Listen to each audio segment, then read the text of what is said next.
இன்று நாட்டுக்கு அர்ப்பணித்தார். கோவா மாநிலம் பனாஜியில் உள்ள இந்த விமானம் தாங்கி கப்பல் தளத்திற்கு ஹெலிகாப்டர் மூலம் வருகை புரிந்த பிரதமர் மிக் 29 கே ரக போர் விமானத்தின் இருக்கையில் அமர்ந்து விமானியிடம் உரையாடினார். மேற்கு கடற்படை ஆணையக போர் கப்பல்களின் அதிவேக அணிவகுப்பு நிகழ்ச்சிகளையும் அவர் பார்வையிட்டார். இந்த கப்பல் தளத்தில் பிரதமர் அதிகாரிகள் மற்றும் மாலுமிகளிடையே உரையாற்றினார். பின்னர் கடற்படையின் முன்னணி போர் கப்பல்கள் மற்றும் போர் விமானங்கள் நிகழ்த்தும் சாகச நிகழ்ச்சிகளை பிரதமர் பார்வையிட்டார்.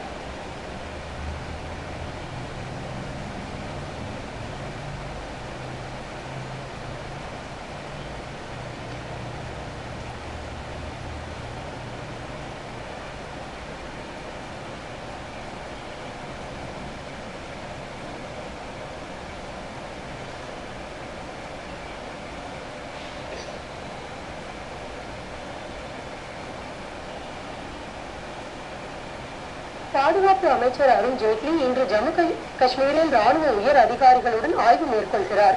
பாதுகாப்பு அமைச்சராக பொறுப்பேற்ற பின் ஜேட்லி ஜம்மு காஷ்மீர் செல்வது இது முதன்முறையாகும். தமது பயணத்தின் போது அம்மாநிலத்திலிருந்து வெளியேறிய காஷ்மீர் பண்டிட்டுகளை மீண்டும் அங்கு குடியமர்த்துவது குறித்து அதிகாரிகளிடம் பேச்சுக்கள் நடத்த உள்ளார்.